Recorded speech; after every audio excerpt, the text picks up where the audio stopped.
దేవుని నామముకు స్తోత్రములు. కూడి ఉన్న మనందరి జీవితాలలో దేవాది దేవుడు అద్భుత ఆశ్చర్య కార్యములు జరిగించును గాక. ప్రార్థన చేసుకుని ఈ యొక్క వాక్యాన్ని ప్రారంభించుకుందాం. పరిశుద్ధుడును మహాగండ మహోన్నతుడ అద్వితీయ సత్యదేవ యేసు ప్రభువా, నిన్న నేడు నిరంతరము ఏకరీతిగా ఉన్న తండ్రి, నీకు వందనాలు, స్తుతులు, స్తోత్రాలయ్యా. ఇదిగో నాయన అయ్యా, వాక్యం మీద మేము మీ వారం ప్రభా ఈ వాక్యం నడిపించమని ప్రాధేయపడి అడుగుతున్నాను. నీ కృపలో మమ్మల్ని వర్ధిల్ల చేయండి అయ్యా. నీ కృపా కనికరములు మమ్మల్ని అందరినీ వారసులుగా చేయండి. ఈ వాక్యం మా జీవితంలో నెరవేర్చబడటకు సహాయం చేయండి. యేసు నామమును అడిగి వేడుకొనుచున్నాము పరమ తండ్రి, ఆమేన్. చూడండి, ఈ దినపు వాక్యముగా దేవుడు మనకు అనుగ్రహిస్తున్న వాక్యం ఏంటంటే 1 కొరింథీయులకు రాసిన పత్రిక 2వ అధ్యాయము 9వ వచనము నుండి. ఇందును గూర్చి దేవుడు తన్ను ప్రేమించు వారి కొరకు ఏవి సిద్ధపరిచెనో అవి కంటికి కనపడలేదు, చెవికి వినబడలేదు, మనుష్య హృదయమునకు గోచరము కాలేదు. దేవునికి స్తోత్రం. ఇది అందరికీ దేవుడు ఈ వాగ్దానాన్ని అప్లై చేశాడంటే అందరికీ చెప్పట్లా. ఏమని చెప్తున్నాడు?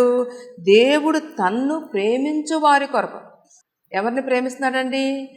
తన్ను ఎవరినైతే దేవాది దేవుడు ప్రేమిస్తున్నాడో, ఆయన ప్రేమకు ఎవరైతే యోగ్యులు అర్హులుగా వారి జీవితాలను కొనసాగిస్తున్నారో, దేవుని ప్రేమ ఎవరి మీదైతే మిక్కుటముగా ఉన్నదో వారికి మాత్రమే వర్తించేటటువంటి ఆశీర్వాదం అన్నమాట.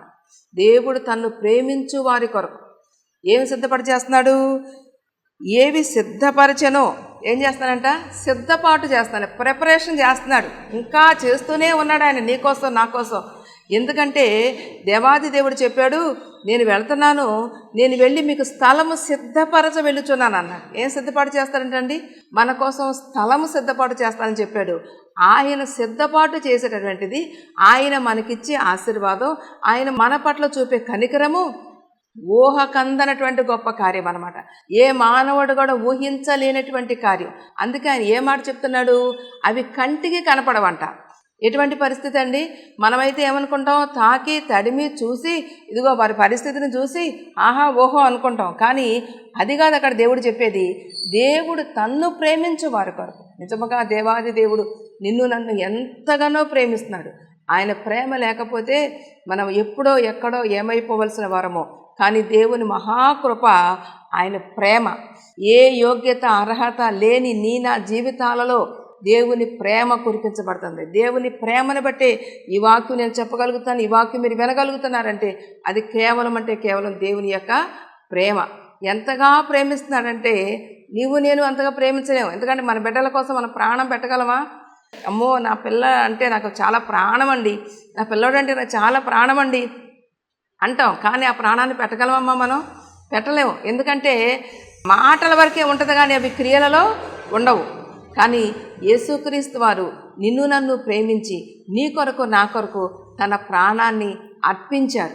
అంతగా దేవాది దేవుడు నిన్ను నన్ను ప్రేమించాడు. ఆ ప్రేమించిన దేవుడు నీకు నాకు ఏం చేస్తానంటే ఇప్పుడు సిద్ధపాటు చేస్తున్నాడు, సిద్ధపరుచుచున్నాడు, ప్రిపరేషన్లో ఉన్నాడు. ఆయన ఏమి ప్రిపేర్ చేస్తున్నాడు మన కొరకు అని అంటే అక్కడ దేవుని వాక్యం ఏం చెప్పడిందంటే కంటికి కనపడలేదు, చెవికి వినపడలేదు, మనుష్య హృదయమునకు గోచరము కాలేదు. కళ్ళకు కనపడుతున్నాయి అంటే కనిపించట్లా. పోనీ అమ్మా నీ కొరకు నేను, అయ్యా నీ కొరకు నేను దీన్ని సిద్ధపాటు చేస్తున్నానని చెప్పి ఏమన్నా దేవుని వాక్యము లేదా దేవుని స్వరము మనకు వినపడుతుందా అంటే అది వినపడతలా. లేదు, దేవుడు నా కోసం ఇది సిద్ధపాటు చేస్తాడని మా హృదయానికి అనిపిస్తుంది అని అంటే అది మనుష్య హృదయానికి అది ఏమాత్రం కూడా మరి అది తెలియట్లా. ఆ జ్ఞానానికి మానవుడు మరి అందుకోలేకపోతున్నాడు. ఆ విధంగా ఏమి తయారు చేస్తున్నాడంటే దేవుడు గొప్ప గొప్ప కార్యాలు. ఎందుకంటే నువ్వు నన్ను ప్రేమించాడు కనుక. మనం అనుకుంటాం, అయ్యో నేను దీన స్థితిలో ఉన్నాను కదా, హీన స్థితిలో ఉన్నాను కదా, నేను ఎవ్వరికి పనికిరాని స్థితిలో ఉన్నాను కదా, మరి నా పరిస్థితి ఏంటి? దేవుడు నా కోసం ఏం చేస్తున్నాడు? నా ప్రార్థన ఎక్కడికి వెళ్ళిపోతుంది? నా ప్రార్థనకి ఎందుకు దేవుడు జవాబు ఇవ్వటలేదు అని ఒక్కొక్కసారి మనము ప్రార్థన విషయంలో, దేవుని విషయంలో మనం కొంచెము సణుగుకునే వారిలాగానో సంశయించే వారిలాగానో ఉంటాం. కానీ దేవుని వాక్యం చెప్పబడుతుంది, నా యొద్దకు వచ్చి వారిని నేను ఎంత మాత్రము త్రోసివేయను. ఆయనకు ప్రార్థన చేసినప్పుడు, ఎప్పుడైతే హృదయపూర్వకముగా విరిగి నలిగిన హృదయముతో మనం ప్రార్థన చేస్తామో దేవుడు ఆ ప్రార్థనను ఎంత మాత్రము త్రోసిపుచ్చే దేవుడు కాదు. ఆయన నన్ను ప్రేమిస్తున్నాడు అనే విషయాన్ని మనం ప్రతి దినము జ్ఞాపకం చేసుకోవాలి. ఎందుకంటే ఉదయం మనం పడక మంచి లేవగానే మనం ఏం చేయాలంటే దేవుని స్తుతించాలి. అందుకే ఒక భక్తుడు పాట రాశాడు, తొలిత పక్షులు లేచని తన గూటి నుండి స్తుతించని అని. పక్షులు లేచి ఏం చేస్తాయి? మౌనంగా ఉండమన్నా ఉండవు, అవి కోలాహలం చేస్తాయి, దేవుని స్తుతిస్తాయి, గాన ప్రతిగానాలు చేస్తాయి. అలాగే మనం కూడా ఉదయం లేచి ఆ కాలు మంచం మీద కింద పెట్టామంటే, ప్రభువా ఈ దినము నన్ను సజీవులున్న దేశంలో సజీవులుగా ఉంచి నిన్ను స్తుతించే భాగ్యం నాకు ఇచ్చావు ప్రభువా అని మనము దేవుని స్తుతించబద్దులమై ఉన్నాం. అయితే నా పరిస్థితిని బట్టి మనం ఎప్పుడు పరిస్థితుల వైపు చూడకూడదు, కానీ ఒకటి మనకు ఒక గురి ఉండాలి, ఒక నిరీక్షణ ఉండాలి. ఇదిగో యేసు ప్రభుని ఆశ్రయించినటువంటి నీ జీవితంలో నీకు ఉండవలసిన ఒక నమ్మకం ఏంటంటే, ఇదిగో ప్రస్తుతం నా పరిస్థితి ఇంత హీన స్థితిలో ఉండొచ్చు, ప్రస్తుతం నా పరిస్థితి మనుషులందరూ అయ్యో అనుకునే స్థితిలో ఉండొచ్చు, ప్రస్తుతం నా పరిస్థితి దీనాతి దీనంగా ఉండొచ్చు, కానీ నా ప్రభు నన్ను చూస్తున్నాడు. ప్రభు చూస్తున్నాడండి, ఖచ్చితంగా చూస్తున్నాడు. అందుకే హగరేమంది, చూచుచున్న దేవుడా అంది. మన దేవుడు ఎటువంటి దేవుడు? చూస్తున్న దేవుడు, కనులుండి చూచే దేవుడు, నోరుండి మాట్లాడే దేవుడు, చెవులుండి ఆలకించే దేవుడు. కాబట్టి నా ప్రభువు నన్ను చూస్తున్నాడు.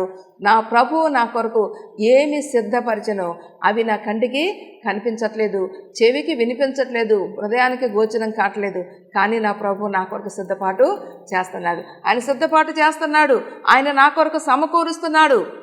గొప్ప వాత్సల్యముతో నీకు సమకూర్చెదను అని చెప్పి దేవుని వాక్యం చెప్పబడుతుంది. గొప్ప వాత్సల్యం, ఆయన కనికరం, ఆయన ప్రేమ, ఆయన జాలి, ఆయన దయతో దేవుడు నీకోసం నాకోసం ఏం చేస్తానంట?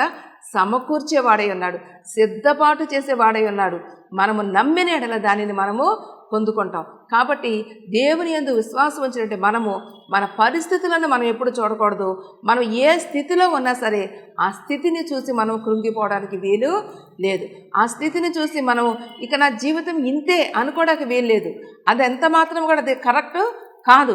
మరి ఏది అంటే ఒక నిరీక్షణ కలిగి ఉండాలి. నా ప్రభు నా కోసం సిద్ధపాటు చేస్తున్నాడు, నా ప్రభు నా కోసం కడుతున్నాడు, నా ప్రభు నా కోసం ఒక స్వాస్థ్యాన్ని సిద్ధపరుస్తున్నాడు అని చెప్పే విశ్వాసంతో నీవు నేను ఉండాలని ప్రభు ఈ దినం కోరుకుంటున్నాడు.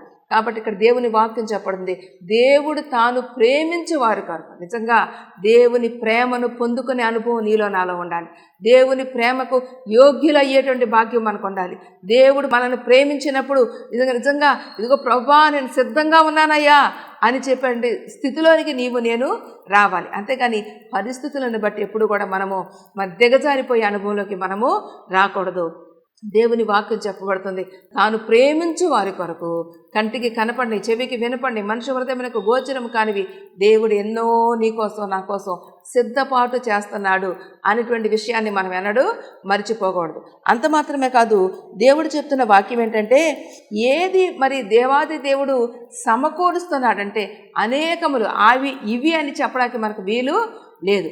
మార్కు సువార్త 16వ అధ్యాయం 16వ వచనంలో దేవుని వాక్యం చెప్పబడింది, నమ్మి బాప్తిసం పొందినవాడు రక్షింపబడును. ఆ రక్షణ పాత్రను దేవుడు నీకు నాకు ఇచ్చాడు, ఆ రక్షణ భాగ్యాన్ని దేవుడు మనకు అనుగ్రహించాడు. ఎందుకంటే ఇదిగోండి నేను రక్షణ పొందుకున్నాను, చూడండి నా రక్షణ అంటానికి కంటికి కనపడుతుందండి? కనిపించదు. అది రక్షణ. ఎందుకంటే దేవుడు నిన్ను రక్షించింది. మరి దశలోనికి రాసిన పత్రికలో ఉంది, నిన్ను పాతాళములో, నరకములో, యాతనలో ఉండటానికి దేవుడు నిన్ను పిలవలేదు. దేవుడు నిన్ను రక్షించు నిమిత్తమే నిన్ను పిలిచాడు. అందుకే నీవు రక్షణ భాగ్యాన్ని పొందుకున్నావు. అందుకే దేవుని వాక్యం చెప్పబడుతుంది, నా సన్నిధిలో నిలిచి ఉండి భాగ్యాన్ని నీకు ఇస్తానంటున్నాడు. ఏ భాగ్యం అండి అది? అందరికీ దేవుడు ఇవ్వట్లేదు, ఆయన ప్రేమించిన వారికి మాత్రమే ఆ భాగ్యం ఇస్తున్నాడు. ఆయన సన్నిధిలో నిలిచి ఉండే భాగ్యం, దేవుని మహాకృప. నీవు దేవుని సన్నిధిలో నిలిచి ఉన్నావంటే, నీవు దేవునిని అబ్బా తండ్రి అని ప్రార్థన చేస్తున్నావంటే, ఇదిగో దేవునిని నా తండ్రి నా దేవా అని నీవు పిలవగలుగుతున్నావంటే అది దేవుడు నీకు నాకు ఇచ్చిన గొప్ప భాగ్యము. ఆ భాగ్యాన్ని దేవాది దేవుడు మనకి సమకూర్చాడు. ఎందుకంటే ఆయన నిన్ను నన్ను ప్రేమించాడు. కాబట్టి దేవుని వాక్యం చెప్పబడుతుంది, ప్రేమించే వారి కొరకు దేవుడు అనుగ్రహించిన విషయాలు ఏంటంటే రక్షణ భాగ్యము. ఆ భాగ్యాన్ని మనం పొందుకోవాలి. ఆ రక్షణ భాగ్యము చేత పట్టుకొని ఈ లోకములో జ్యోతుల వలె ప్రకాశించాలి. ఆ రక్షణ భాగ్యాన్ని చేత పట్టుకొని మీరు మౌనంగా ఉండటానికి కాదు, కానీ ఇది మౌనముగా ఉండే సమయం, కునికెడి సమయం కాదు ఇది. కాబట్టి నీవేం చేయాలంటే లోకములో జ్యోతుల వలె ప్రకాశించాలని చెప్పి అక్కడ దేవుని వాక్యము తెలియజేయబడుతుంది. రక్షణ పాత్రను చేత పట్టుకొని ఇదిగో దీపం వెలిగించి కొంచెం కింద మంచం కింద పెట్టరు కానీ మరి మనుషులందరికీ వెలిగించుటకే దీపస్తంభం మీద పెట్టుదురు అని చెప్పి దేవుని వాక్యం తెలియజేయబడుతుంది. నా జీవితాలు ఎలాగున్నాయి? నీవే రక్షణ పొందుకుంటే నీవు మౌనంగా ఉండడానికి కాదు, కునుకుపాటు పడడానికి సమయం కాదు, నిద్రించడానికి సమయం కాదు. నీవేం చేయాలంటే దేవుని యందు విశ్వాసముతో లోకమునకు జ్యోతి వలె ప్రకాశించాలి. అందుకే యేసుప్రభువు చెప్పారు, నేను లోకమునకు వెలుగై ఉన్నానని చెప్పాడు. ఆయన ఎటువంటి వారండి? లోకమునకు వెలుగై ఉన్నారు. ఆ తండ్రి బిడ్డలుగా, ఆ తండ్రి వారసులముగా మనము కూడా ఏం చేయాలంటే లోకమునకు వెలుగుగా ఉండాలి. ఒక క్యాండిల్ ఉందనుకోండి, మరొక క్యాండిల్ని వెలిగించగలుగుతుంది. అంతేగాని ఇదే ఆరిపోయి ఉంటే ఇంకొక దాన్ని వెలిగించడానికి ఎక్కడ అవకాశం ఉంది? కాబట్టి మొదటగా నిన్ను నీవు వెలిగించుకోవాలి. ఇంకా ఇతరులను ఏం చేయాలి? వెలిగించగలిగే అనుభవంలోనికి రావాలి. దేవాది దేవుడు భూమి మీద ఎంతోమంది నీతిమంతులు, భక్తిపరులు, యథార్థవంతులు ఉండగా దేవుడు నిన్ను నన్ను ఎన్నుకున్నాడు. నీకు నాకు రక్షణ భాగ్యాన్ని కలగచేశాడు. ఆ రక్షణ నీవు ఆ ఒక్కనాడిని ఇచ్చినటువంటి ఆయన భూమిలో పాతి పెట్టినట్లుగా ఆ విధంగా ప్రవర్తించడానికి వీల్లేదు. ఇదిగో నీవు దేవునిలో అభివృద్ధి చెందాలి, దేవుని యొక్క వాక్యాన్ని విస్తరించాలి, దేవుని వాక్య విషయంలో, దేవుని విషయాలలో నీవు జ్యోతి వలె ప్రకాశించాలి. అందుకే దేవుడు అంటున్నాడు, ఇదిగో నీవు నా కొరకు కష్టపడితే నేను నీకేమిస్తాను? జీతం ఇస్తాను అంటున్నాడు. ఈ లోకంలో వచ్చే జీతం కాదండి, ఈ లోకంలో వచ్చే కాగితాలు కంటికి కనపడేవి ఏవి కూడా నీ వెనకాల నా వెనకాల రావు. అవి మనల్ని నిత్యరాజ్యానికి తీసుకుని వెళ్ళవు. అయితే నీ ప్రవర్తన అంతటిలో దేవునికి నమ్మకంగా ఉండాలి. నీవేం చేయాలంటే జ్యోతి వలె లోకంలో ప్రకాశించాలి. నీ రక్షణ పాత్రను చేత పట్టుకోవాలి. నీ రక్షణ పాత్రను చేత పట్టుకొని జ్యోతి వలె ప్రకాశించాలని చెప్పి దేవుని వాక్యం తెలియజేయబడుతుంది. ఆయన నీకు నాకు ఇచ్చాడు ఈ రక్షణ. ఎందుకంటే ఆయన ఉచితమైన కృప.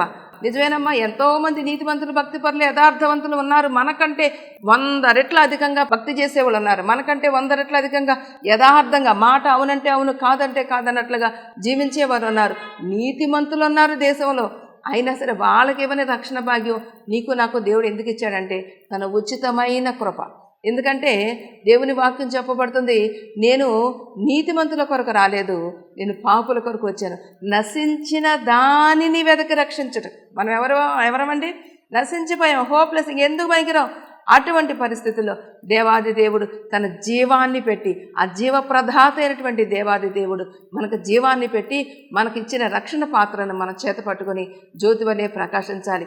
ఇతరులకు నీవు సువార్తను ప్రకటించే అనుభవంలోకి రావాలి.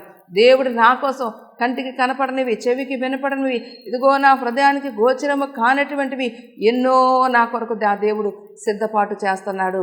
అవన్నీ నేను స్వాధీనపరచుకోవాలి, వాటిని వెళ్ళి నేను అనుభవించాలి, నా తండ్రి గృహంలో నేను చేరాలనేటువంటి విశ్వాసంతో నీవు ఇక్కడుండగానే నీవు ఆ కార్యాన్ని జరిగించాలి. అందుకే దేవుని వాక్యం చెప్పింది, యజమాని నిధులన్నీ నీవే కదా. యజమాని నిధులన్నీ ఎవరివి? నీవి, నావే. ఎందుకంటే నీవు చేసినటువంటి పనికి, నీవు చేసినటువంటి ఆ యొక్క కష్టానికి తగినటువంటి ప్రతిఫలం దేవాది దేవుడు ఖచ్చితంగా అనుగ్రహిస్తాడని చెప్పి దేవుని వాక్యము తెలియజేయబడుతుంది. కాబట్టి నా ప్రియ జనాంగమా, నువ్వు ఏ స్థితిలో ఉన్నా సరే, నువ్వు ఏ పరిస్థితుల్లో ఉన్నప్పటికీ కూడా నా ప్రభువు నన్ను ప్రేమిస్తున్నాడు. ఎవరు ప్రేమిస్తున్నారండి? నా ప్రభువు ప్రేమ నన్ను ఎన్నటికీ విడవదు, నన్ను ఎన్నటికీ కూడా విడిచిపెట్టదు. ఎవరు నన్ను విడిచిపెట్టినా, ఎవరు నన్ను త్రోసివేసినా నా ప్రభువు ప్రేమ నన్ను విడిచిపెట్టదు. దేవుడు ఒకే ఒక వాగ్దానం, ఆయన నన్ను విడువను ఎడబాయనని చెప్పారు. ఏం చెప్పాడంట? ఆ మాట గట్టిగా కంఠస్థపడాలి. అర్ధరాత్రి అయినా సరే నువ్వు నీ మనసుతో నువ్వు చెప్పుకోవాల్సిన విషయం ఏంటంటే, నా ప్రభువు నాతో చెప్పిన మాట, నిన్ను విడువను ఎడబాయను. నేను ఏ స్థితిలో ఉన్నా సరే నా ప్రభువు నాతో కూడా ఉన్నాడు. నా ప్రభువు కూడా నాతో పాటు శ్రమ అనుభవిస్తున్నాడు. నా ప్రభువు నా శ్రమలలో నుండి విడుదల ఇచ్చుటకు నా ప్రభువు సమర్థుడని చెప్పి మనము పూర్ణ విశ్వాసంతో మనం కార్యాలు జరిగించాలని దేవుని వాక్యం తెలియజేయబడుతుంది. నిజంగా దేవుడు ఎంతగా ప్రేమించాడమ్మా, ఎంతగా ప్రేమించాడయ్యా. కంటికి కనిపించినటువంటివి, చెవికి వినిపించినటువంటివి, హృదయానికి గోచరము కానటువంటి కార్యాలు నీకోసం నా కోసం ప్రభువు సిద్ధపాటు చేస్తున్నాడు. దేవునికి స్తోత్రం. ఆయన ఇచ్చిన రక్షణ పాత్రను పట్టుకొని మనం ఏం చేయాలంట? లోకములో జ్యోతుల వలె ప్రకాశించాలి. అంత మాత్రమే కాదు, మరి రోమీలకు రాసిన పత్రిక 10వ అధ్యాయంలో దేవుని వాక్యం రాయబడుతుంది.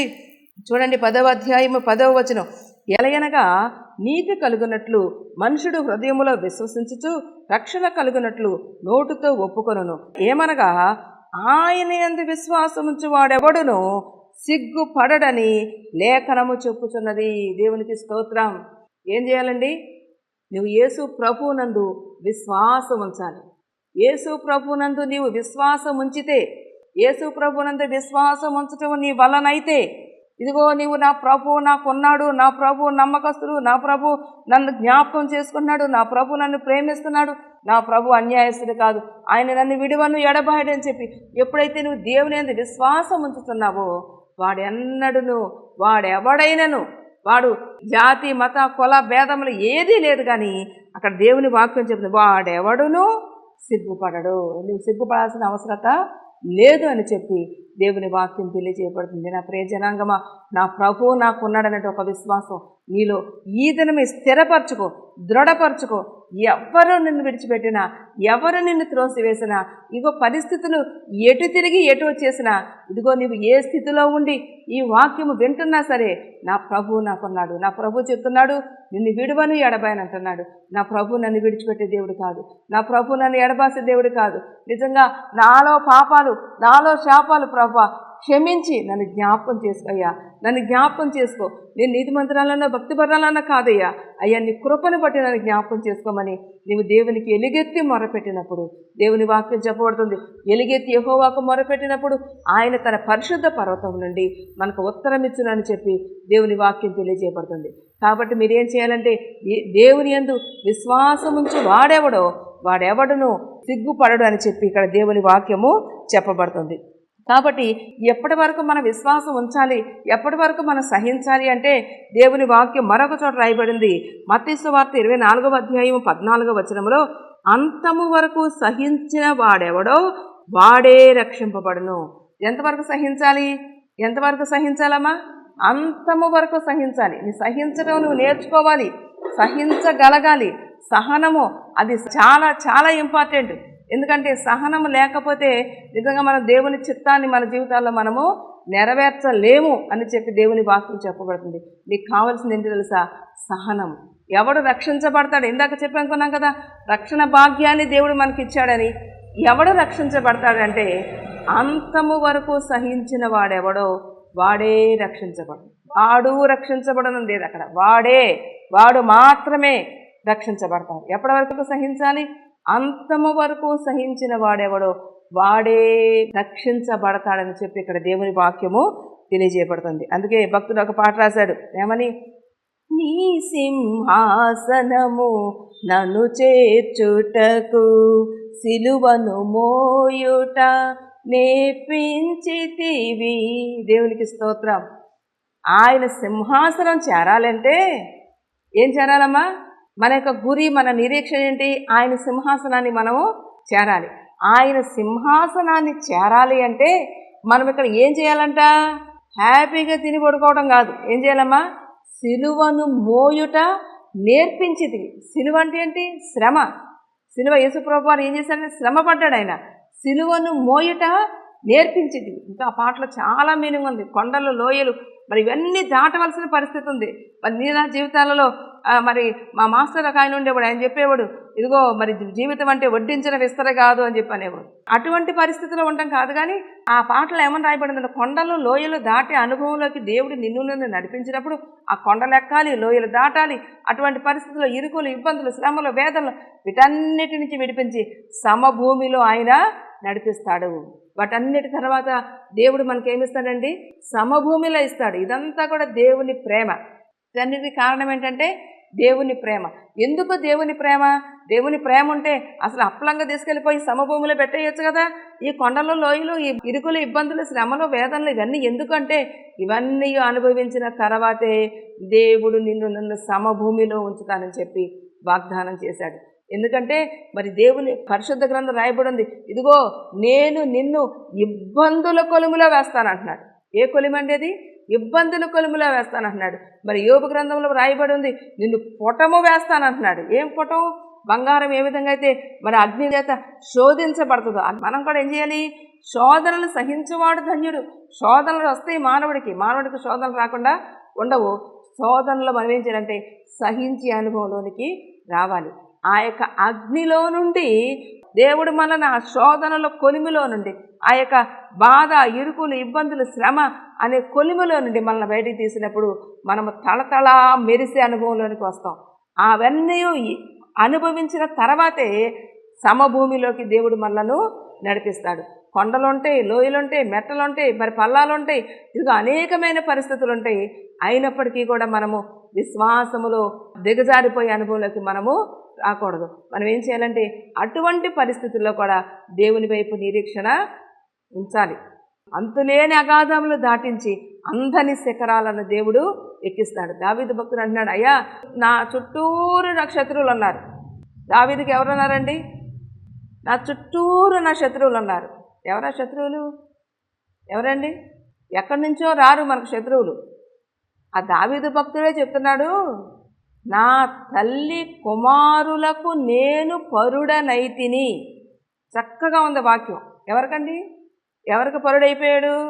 బయట వాళ్ళకో, ఇరుగు పొరుగు వాళ్ళకో, ఇటుపక్కన వాళ్ళకో, అటుపక్కన వాళ్ళకో బయటోడు అవలా. ఎవరికి బయటోడైపోయాడు? పరుడు అంటే బయటోడు, సంబంధం లేనటువంటి వ్యక్తి, అన్యుళ్ళగా అయిపోయాడంటే ఏమని రాశాడంటే, నా తల్లి కుమారులకు, తన తల్లికే పుట్టారు కుమారులు, అందరూ ఒక గర్భముల నుండి వచ్చారు. ఆ తల్లి కుమారులకు నేను పరుడనైతిని అని చెప్పి వాక్యం ఉంది. అటువంటి స్థితిలో నీ రక్త సంబంధికులు విషయంలో నీవు ఒకవేళ పరుడువైపోయావేమో, నీ రక్త సంబంధికుల విషయంలో నీవు దూరస్తుడు అయిపోయావేమో, నీ రక్త సంబంధికులు హీన స్థితిలో నిన్ను చూస్తున్నారేమో, నీ రక్త సంబంధికుల విషయంలో నువ్వు హేళనకరముగా, బాధకరముగా, అవమానకరంగా నువ్వు బ్రతుకుతున్నావేమో. కానీ అదే దావీదు భక్తుడు చెప్తున్నాడు, ఇదిగో నా చుట్టూరు నా శత్రువులు ఉన్నారు, కానీ వీరందరి తల కంటే దేవుడు నా తలను హెచ్చించును. ఆమేన్. అప్పుడు దేవుడు వచ్చి, అయ్యా వీరందరి తల కంటే నీ తల హెచ్చిస్తానయ్యా అని చెప్పలా. దావీదు భక్తుడు తన విశ్వాసం కలిగి ఉన్నాడు. ఏమని?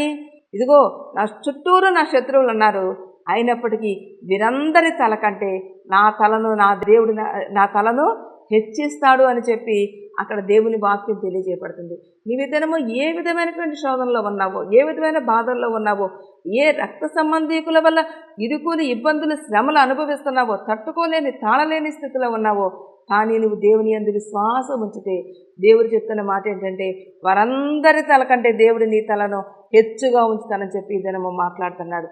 కాబట్టి నా ప్రియ జనాంగమా, నువ్వు చేయాల్సిన పని ఏంటంటే, నేను నా దేవుని సింహాసనం చేరాలి.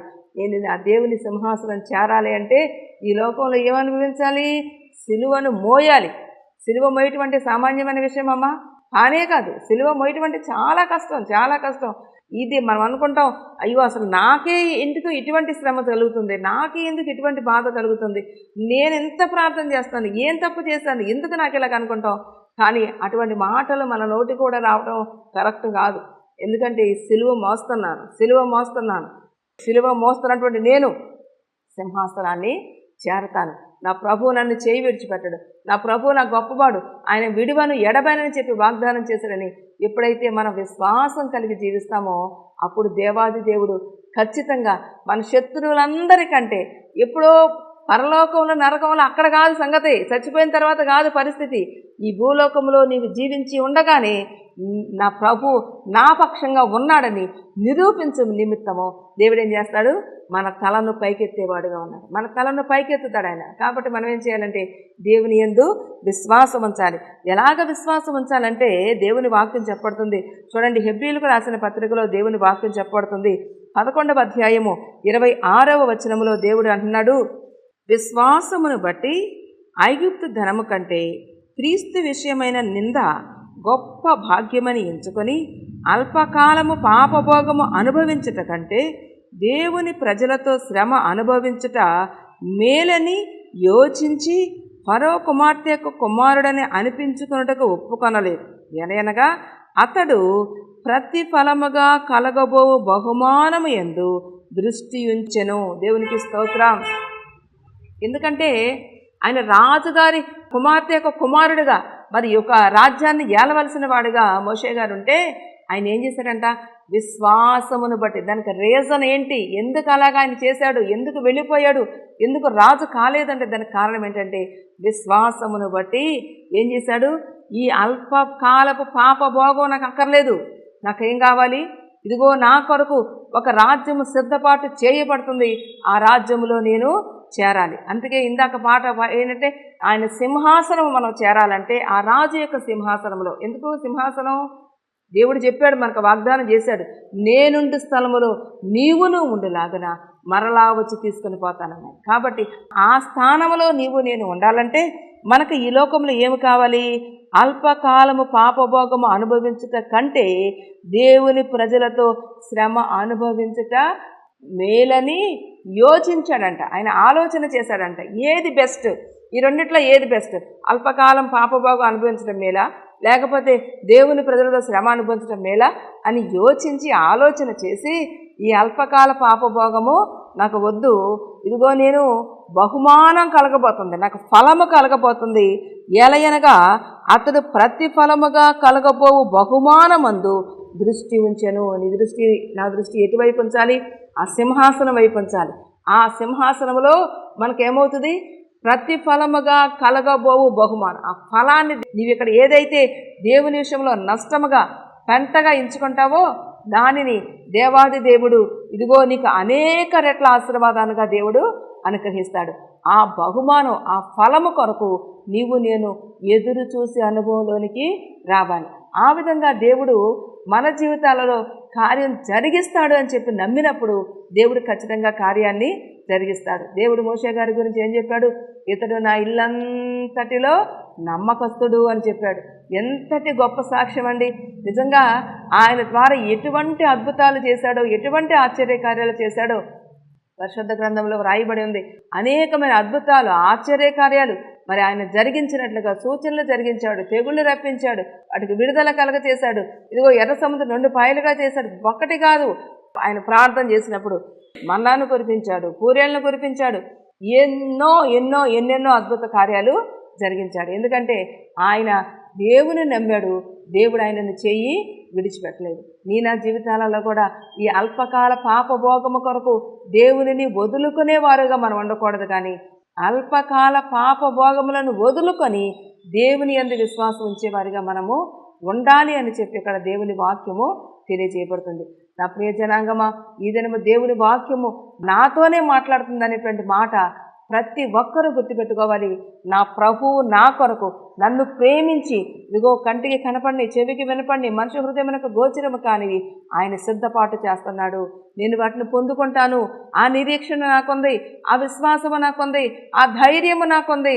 అందుకని నేను ఎన్నడూ సిగ్గుపడను, విశ్వసించువాడెవడనూ సిగ్గుపడనని చెప్పి లేఖనం తెలియజేసిన విధంగా నా జీవితాలలో ఆ విశ్వాసం ఉన్నప్పుడు దేవుడు మన జీవితాలలో అద్భుత ఆశ్చర్య కార్యములు జరిగించునుగాక. ప్రార్థన చేసుకుందామండి. పరిశుద్ధుడను మహాగండ మహోన్నతుడా, అద్వితీయ సత్యదేవ యేసు ప్రభువా, నిజంగా నాయన నీ ప్రేమ ఎంత గొప్పదయ్యా, నీ ప్రేమ ఎంత గొప్పది నాయన. అయ్యా, పరలోకములో తండ్రితో కూడా ఉండుట విడిచిపెట్టకూడని గొప్ప భాగ్యమని ఎంచుకొనక అయ్యా, ఈ దీనురాల కొరకు, రిక్తురాల కొరకు నాయన, అయ్యా నిజంగా ప్రభువా అనాథ కొరకు నీవు దిగి వచ్చావయ్యా, శ్రమ అనుభవించావు నాయన. నీకు స్తోత్రాలు తండ్రి. నీ ప్రేమ ఎంత గొప్పది నాయన. నీ ప్రేమతో నాయన అయ్యా ఆ త్యాగము చేయటం మాత్రమే కాదు నాయన, నీవు నన్ను ప్రేమించి మమ్మలను ప్రేమించి మా కొరకు ఇచ్చిన వాగ్దానం బట్టి వందనాలయ్యా. కంటికి కనపడిని, చెవికి వినపడిని, మనుష్య హృదయములకు గోచరము కానటువంటి వాటిని అయ్యా మా కొరకు నువ్వు సిద్ధపాటు చేయుచున్నావయ్యా. వాటిని మేము పొందుకునే భాగ్యాన్ని దయచేయను ఆయన. నువ్వు ఇచ్చిన రక్షణ పాత్రను చేత పట్టుకుని ఈ లోకములో జ్యోతుల వలె ప్రకాశించే భాగ్యాన్ని దయచే ప్రభువా. నీవు ఇచ్చిన రక్షణ పాత్రను చేత పట్టుకొని విశ్వాసముతో నాయన అల్పకాల పాపభోగం అనుభవించట కంటే క్రీస్తుతో కూడా శ్రమ అనుభవించటం మేలని నా తండ్రి. ఎటువంటి శ్రమలైనప్పుడు, ఎటువంటి ఇరుకులు ఇబ్బందులైనప్పటికీ ప్రభువా మేము ఇక నమ్మకస్తులుగా జీవించే భాగ్యాన్ని దయచేయండి. మీ కృపలో మమ్మల్ని జ్ఞాపకం చేసుకోండి బాబు. మీకు స్తోత్రాలయ్యా, మీకు స్తుతులయ్యా, మీకు వందనాలు. ఈ దీనుల ప్రార్థన మీరు ఆలకించండి అయ్యా.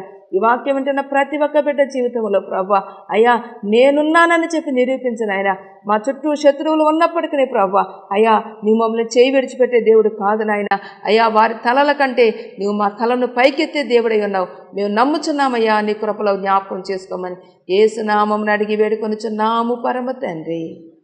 ఆమేన్. God bless you. దేవుడు మిమ్మల్ని దీవించును గాక.